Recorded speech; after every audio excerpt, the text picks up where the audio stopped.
if we must, we would only just do to uplift and never ever to destroy. We build, we don't destroy. This is the voice of the people, and the voice of the people is the voice of God.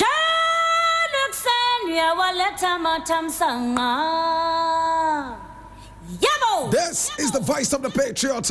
And remember, here we are not neutral. We have taken sides. The side of the truth. That is why we keep saying we are the headquarters of the truth. And my name, Blakk Rasta. Now today we have a number of issues we want to look at, and I need you to come along.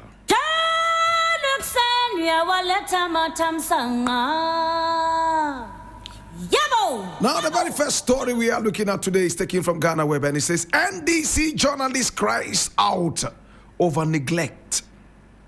Says he will join pro-NPP station if offered big money. I take it again. NDC journalist cries out over neglect. Says he will join pro-NPP station if offered big money. And I read it. Now, popular Ghanaian broadcast journalist and outspoken sympathizer of the governing National Democratic Congress, the NDC, Ohiniba Buama Beni, has voiced his frustration over what he describes as neglect by the party he has long supported. Now, speaking passionately during a broadcast on TV XYZ, Ohiniba Buama likened his role in the media to that of a professional footballer, emphasizing that loyalty has its limit when survival and well-being are at stake. Now, as long as I am a media personality, I am like a football player. If I play in your team and I am not happy, I will go to another team which is your opponent and play there and take good money. He said he expressed disappointment in the NDC government, accusing it of treating him as an outsider despite his vocal advocacy. Now, according to him, he expected better recognition and support from a government he consistently defended, especially during its time in opposition. Ohiniba hinted at the possibility of switching allegiance if a better opportunity arises, even if it comes from a media outlet aligned with the opposition New Patriotic Party. He specifically mentioned Wuntumi TV or radio and Asasi Radio as potential destinations should they make an enticing offer.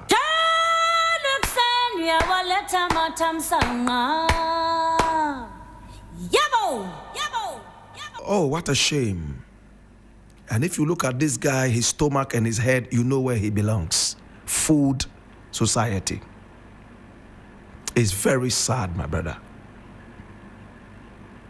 It's very sad. Oh, so now journalism is divided into NDC journalism and NPP journalism. I never knew that. Oh, what a shame to journalism in Ghana. Journalism has been factionalized. Oh my God. I am so disappointed, my brother. Now, the radio stations and TV stations that this gentleman mentioned, be ready. It is the same thing he's going to do to you. Anytime he feels that you are not treating him well. My brother, my sister. Now let us look at exactly what this gentleman is saying. Of course, I've seen him time and again talking vehemently and passionately for the NDC at the time that it was in opposition. Now the big question is, did he believe in the NDC or not? Or was he just doing it for his stomach? Was he doing it so that when the NDC came into power, at least he'll be recognized and given something to go and eat? If that was what he was doing, then we can't call that loyalty. Was he loyal to the NDC or was he loyal to Ghana? My brother, my sister, it hurts me when people talk like this. Now he's sitting on an NDC radio station, a radio station that has sympathies and allegiance with the NDC, and that is Radio TV XYZ. And all this guy is saying is that even though I sit on an NDC affiliated radio station, I am ready to move and join the opposition anytime I am offered money. So for him, the decider is the money. My brother, a man like that is very dangerous and useless. A man like that should never be, in fact, ever considered for broadcasting.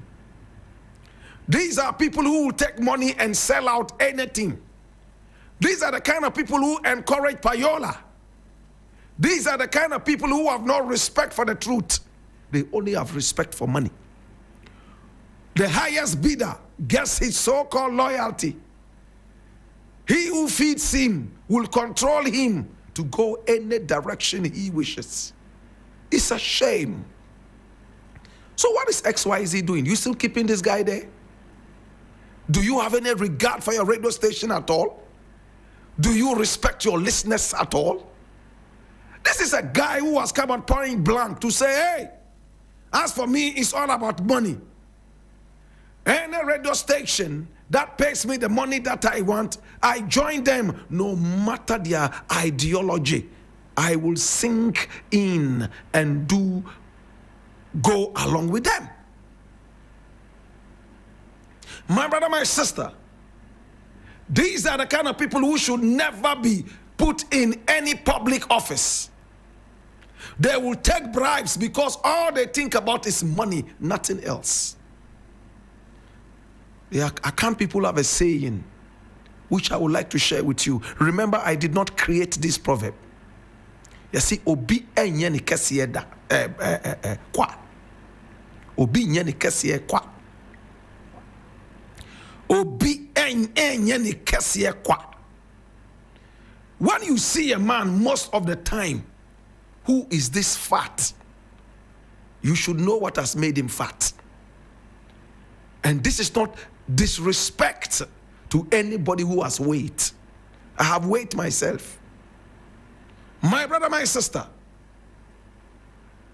this is a man who is thinking about nothing but food. This is a man who is thinking about nothing but money. And a radio station stoops so low and goes in for this cheap guy. Put him on radio, and all they want him to do is to support anything. Well, he mentioned some radio stations and he claims that these may be his destination. What a shame. And you'll be shocked that some Ghanaian radio stations will still go for this puppet and manipulate him. My brother, Ohineba, you are a shame to broadcasting. You are a huge disgrace to journalism. What a shame. He's not even embarrassed. He's not ashamed to say that, oh, as for him, it's all about money. Me, if you pay me well, I will come and join you. Whether you are opposition or you are incumbent, I don't care. I will come and join you. So what do you really stand for? Money? What do you really stand for? It's because of some of these people, we are getting ready to retire and go and do something else. Maybe some farming in the village. Each and every day when I tune into radio and TV, my brother, my sister, I am totally embarrassed. The quality of radio is coming down so geometrically because of buffoons like this on radio. I am angry. Several years of journalism, several years of experience, and somebody is ready to take it with a kiss of cash, like Judas. This guy is the Judas of radio, Judas of journalism. What a shame. And what is Julius Deborah sitting down there doing? You have such a Judas on your radio station and you leave him there? Oh, Jesus. Should Mahama give everybody everything? Should he steal money for you? Should Mahama give everybody appointments? Oh, anybody who supported NDC must get an appointment. Anybody who coughed in one way or the other, my brother, my sister, should get an appointment. No, sir. It doesn't make sense. A lot of them who used to be our friends coming here day and night, my brother, my sister, whilst we strategize to bring them into power. Today, when you call them, you don't get them. But we pride ourselves in the fact that we supported Ghana and not the NDC. We pride ourselves in the fact that we supported the truth. Remember, we said we are not neutral. We have taken sides, the side of the truth. So if I know I am on the side of the truth, if I know I am on the side of Ghana, why should I be perturbed if a mere political party does not give me an appointment? If a mere political party does not put something on my table? It's a shame. Please, Julius Deborah, kick this buffoon out as soon as you can. Or else, it tells me what kind of radio station you are running. And it tells me what kind of journalist you are employing. I leave it here. If I mean to talk about this, my brother, I will become like this guy.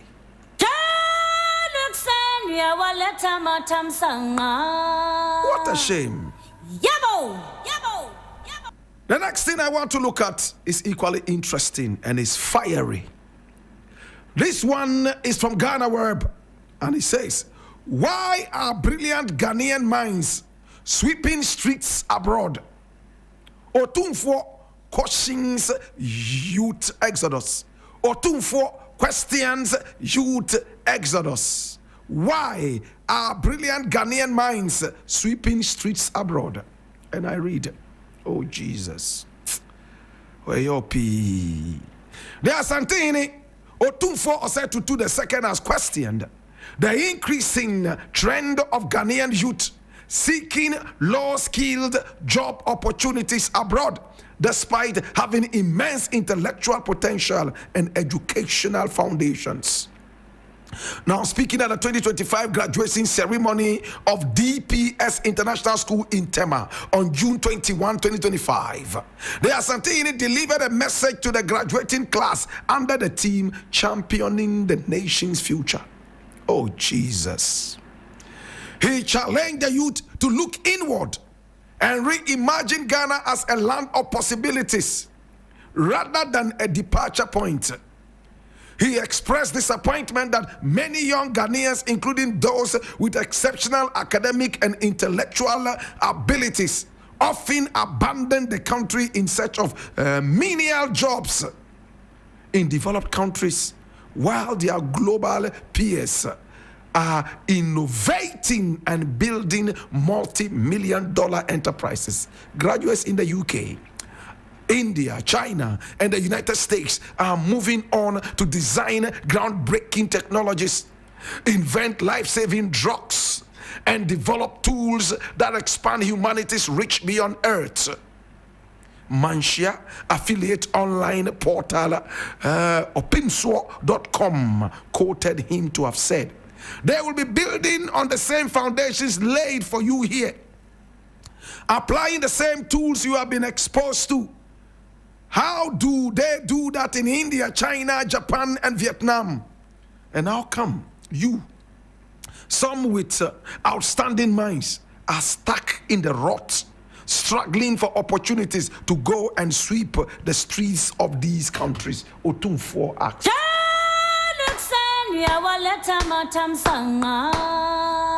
Nana piao. Piao, piao. Piao, piao, piao. My brother,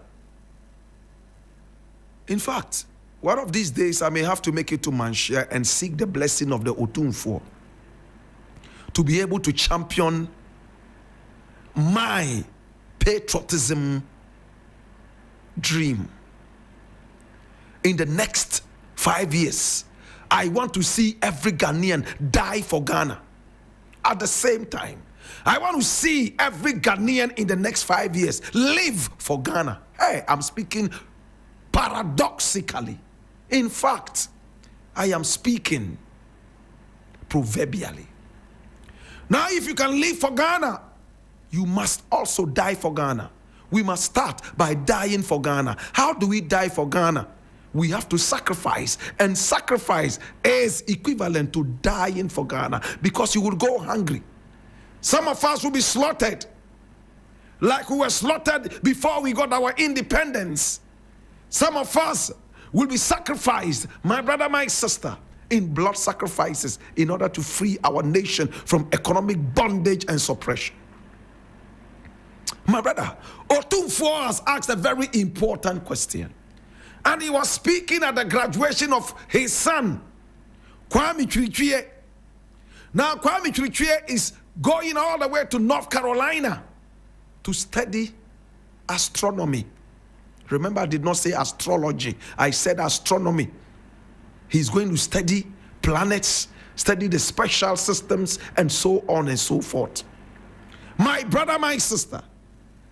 Now, according to opinionated.com, which is a mouthpiece of Manshia, that course is not studied in Ghana. That is why the Otumfuo probably is sending his son, Kwame Chirichie, to go out there and study. And listen to his name, Chirichie. It will take the white man 6 million years to be able to pronounce this properly. Chirichie. No white man can say Chirichie. If the white man could not say Achim, but Akim. If he could not say Tamayili, but Tamale. My brother, my sister, how do you expect him to pronounce Chirichie? What is Blakk Rasta driving at? Our traditional names are more powerful than all the slave names, the names of dead rapists that you put on yourselves. Names like Jonathan, names like Martha, names like Faustina, Lois, Miriam, Samuel, Elizabeth, names that do not have any meanings. You carry on yourselves. Albert. I met a gentleman called Albert, and I asked him what his name meant. He said, oh, he's British. I asked him, oh, I didn't know you were British. He said, oh, but, okay. You will stammer by force. My brother, you go explain Taya if you don't get evidence. Otumfuo is asking a very serious question. A lot of you graduate with first class, so brainy. You end up on the white man's land cleaning his everything dirty. My brother, my sister, Otumfuo is asking your colleagues in America, in India, in China, and even Vietnam, war-torn Vietnam, they are building from where they were taught. They are able to make and invent things, yet we are busily cleaning so that people can have a clean space to invent. What a shame. Otumfuo is asking. Now the answer is just one. In fact, self-pride, aka patriotism, is dead in this country. Can I repeat it, sir? I said self-pride, patriotism is dead in this country. Go to the American embassy and see how many olive oil bottles people are broken there. They have gone there to pray and fast so that they will go to America. Go to the British High Commission, my brother, my sister. People are sleeping in the darkness, in the mosquito inundated spaces, because a certain prophet or pastor or malam has told them that if they are able to do this for at least 1 month, they will get a visa. And when they finally get disappointed, they commit suicide. Those who are able to make it there, they have no plan but to sweep. In fact, somebody said, me, I will do anything. Anything they say make I do, I will do. How many times haven't we heard stories of our beautiful women who have refused to marry very handsome men and women here, to go and marry some old, outlandish, impotent guy in England or America? Some of them even sleep with dogs in order to get something. Why? Is it a curse to be Ghanaian? Is it a curse to be African? Or Otumfuo is asking, what is the problem? This is what I've been championing all these years. Self-pride, my brother, my sister. Today, when you even wear an African print, they see you as a fetish person. They see you as an old, outlandish, outmoded, archaic thinking person. True or false? My brother, where your own fabrics become a curse, you can't even eat your own food with pride, then it is a shame. We are astronomically running back into slavery. How many young ladies would you take out on a first date and they will tell you, let's go and eat bangkung and fufu? No, they want to go to a Chinese restaurant. They want to go to a European restaurant. They want to eat pizza. Yes, they want to eat lasagna. They want to eat food whose names I cannot pronounce. They are wearing nails and putting things on their hair to get closer in terms of looks to the white woman. Hallelujah. As for the men, they have long gone into the doldrums of slavery. Everybody is wearing a gay designer wear. My brother, my sister, walking around in town like caricatures from hell. Hallelujah. Otumfuo is asking, what is happening? Of course, our leaders have also sold us out. With all the gold and the diamonds, we are still going cap in hand. At this point, I want to thank the Mahama government. Since they came into being, albeit about 6 months ago, they have not talked about borrowing. That is the government I want to see. The dollar rate has gone down. At the same time, Ghana is becoming the independent nation that is supposed to be. And idiots will sit somewhere and say, he has not given me an appointment. I supported them when they were in position and they are not giving me anything. Get away! Get out of here! They are not happy that the nation is progressing. How can the nation progress when I am sitting here and my belly is not full? They want too much recognition. It's sad. They are never people who want to work behind the scenes. Otumfuo is asking a very important question. Why are our wonderful brains out there sweeping and cleaning the streets of the West? This is a question we all must answer. My brother, my sister, in the president's office, you see the photograph of the president. If I were president, every office in Ghana, aside the picture of the president, please let us have the photos of some of the gory scenes in our country. The Dumso, the dirty Koligono beach, the dirty beaches we have here, the angry people, the sick people. Let's have their photographs in every public office, at least 2 photographs. When we look at those photographs, we will remember that we have work to do. But if we look at a smiling president, it doesn't tell us much. A smiling, well-fed president, he doesn't tell us much. Yes, that's the leader of the nation. Put the photograph on the wall. It makes sense. But also put the pictures of the hungry ones. Put the pictures of the Nkrumah people who are being shot on the streets. Put the people of Boku who are shooting and killing each other in Boku on the walls of the public offices. So when we look at them, we know that we have work to do. How many people understand what I'm saying? Otumfuo has asked a very important question. It's not like we don't know, but Otumfuo is asking us, have we gone into this? Students go to study in America, and when they finish, they don't want to come home. In the days of Nkrumah, they rush to come home and, in fact, flaunt their new knowledge. Not now. People People are running helter-skelter through the deserts, being shot by Tuaregs, all because they want to enter Europe.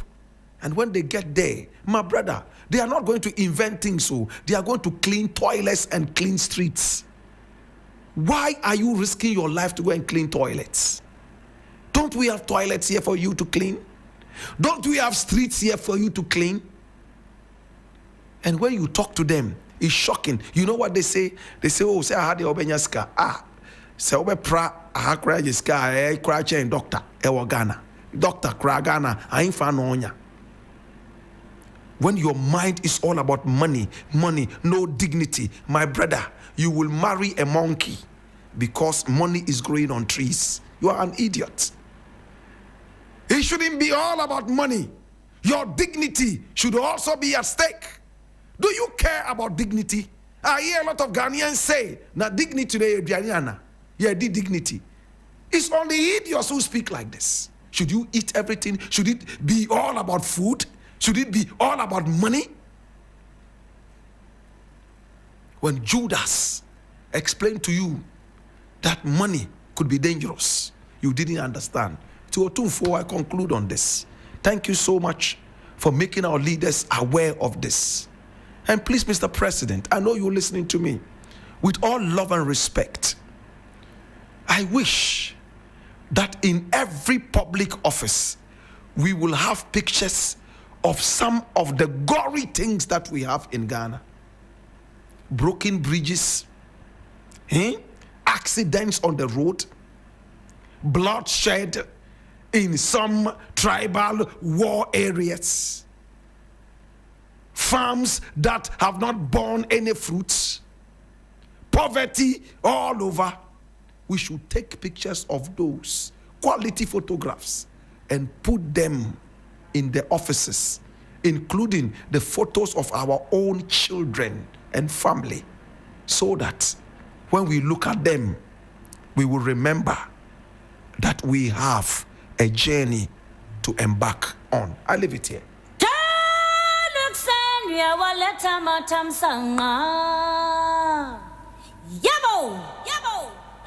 The final story I want to look at, even though I'm not too interested in looking at it, is this one here, and I need you to come along. It's quite historical. What CIA documents say about Kwesi Saki's role in Kwame Nkrumah's overthrow? And I read.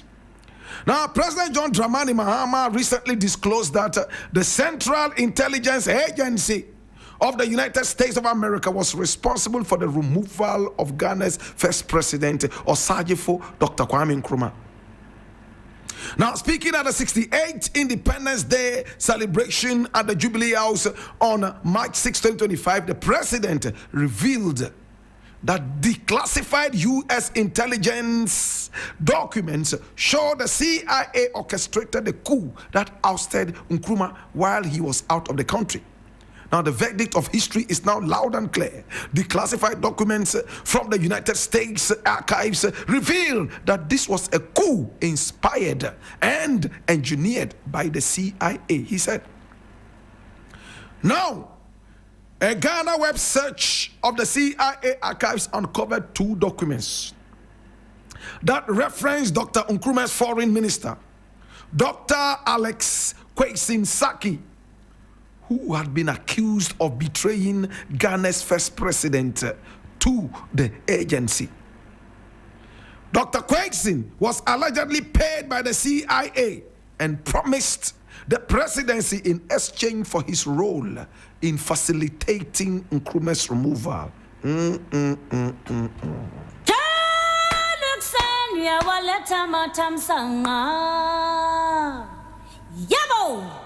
My brother, my sister, we have talked about this before in the African history class,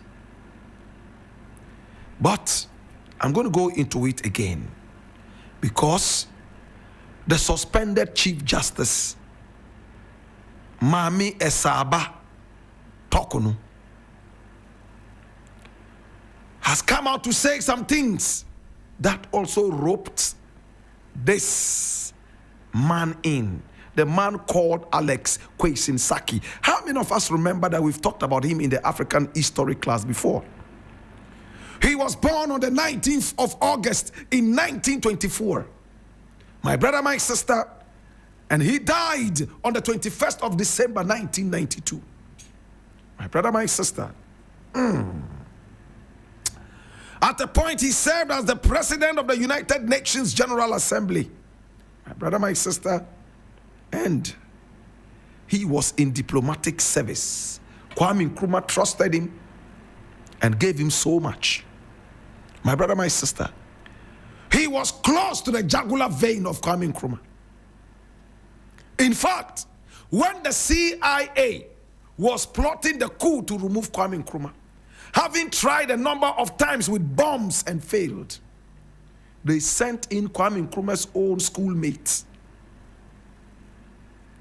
My brother, my sister, to come into this country as ambassador, and Nkrumah trusted him. They did everything possible to get Nkrumah to believe them so that they would stab him in the back. In fact, a deadly blow. Alex Kwesi was always trusted by Kwame Nkrumah. He was far younger than Kwame Nkrumah, but Nkrumah believed in him. And everywhere Nkrumah went, he loved to go with this man called Alex Kwesi. Oh gosh. Let me not talk too much history, because this is not the African history class. See what happened? Now, when Nkrumah was going all the way to Hanoi, my brother, my sister, on his way, there was a coup d'etat in Ghana. Did Alex Kwesi know about the coup d'etat or not? He did. In fact, he knew. He knew that the police boss was part of it, and some other side people, including the army. In fact, Nkrumah was also part of it. We've looked at this already, but to suffice it, my brother, my sister, he was the one who encouraged Nkrumah. In fact, one of those who encouraged Nkrumah and told Nkrumah, you know what? It is safe. Let's travel, because Nkrumah didn't want to travel. Nkrumah sensed it in his spirit that no, something would happen. So when the call came in from the American president for him to leave Ghana and go and be a chief mediator in the Vietnam War, he didn't want to go. But people like Alex Kwesi convinced him and said everything was okay. And being the foreign minister, everything had been put in place, and it would be a disappointment to the rest of the world if Nkrumah did not go, because everybody was looking up to Nkrumah to solve the problem between America and Vietnam. We remember the Vietnam War, right? So Nkrumah left. But before Alex Kwesi did this, he had been promised, as we now see in this declassified files, the presidency. They told him, you know what? If you help in removing this man, we will make you the next president of Ghana. Not knowing all along, as he was working with Nkrumah, he had presidential ambitions. It's not a problem to have presidential ambitions, but it is a problem if you want the man who has appointed you to serve under him and help his presidency grow out so that you will be president. Not even at the end of his tenure. You want him out. My brother, long story cut short, they flew out and there was a coup d'etat. And as president, my brother, my sister, as president of the United Nations General Assembly, Nkrumah said, you know what, Alex, rush to Addis Ababa, rush to the OAU and tell them what is happening so that they will rally behind us and restore us to power. Alex said, okay. I'll do that, Mr. President. You know what he did? He jumped on a plane and flew to England instead. You know, he was with Nkrumah. He flew, my brother, my sister, all the way from China to England and then back to Ghana. He never went to Addis Ababa to talk to the OAU to help Nkrumah return to power, because if he had done that, his presidency would be at stake. This traitor, Alex Kwesi Ntsaki, that was what he did. When you read Nkrumah's books, he's made it so clear. Dark Days in Ghana is in it. When he came to Ghana, he started extolling, my brother, my sister, the virtues of the new regime, praising them. Nkrumah, Kotoka, and all of them. He started, in fact, pushing them, saying how well they had done. He had served as Ghana's ambassador to Cuba from 1961 to 65, an ambassador to Mexico from 62 to 64. And in 1965, he became the ultimate foreign minister of Ghana. But he served in that position for only months, as he was dismissed when Nkrumah's government was overthrown in February 66. But watch this. He was again appointed as ambassador to the United States in 1978. 6 years after Kwame Nkrumah had died. And who appointed him? The Supreme Military Council, headed by General Fred Akufu. My brother, my sister. So what Mahama has said is nothing but the truth. And we gave the lecture at the University of Ghana, A4 Sutherland Studio. Those of you who haven't seen this lecture, check it out on YouTube. How the CIA got Kwame Nkrumah out. My brother, my sister, J.A. Nkrumah, the coward, Kotoka, and all those people came together with the help of these guys like Alex Saki. They got the CIA to be able to get Kwame Nkrumah out. My brother, my sister, it is sad what we are seeing. It is sad, but it's good that Mahama has brought it up so that all well-meaning people would see and know what we have known years ago.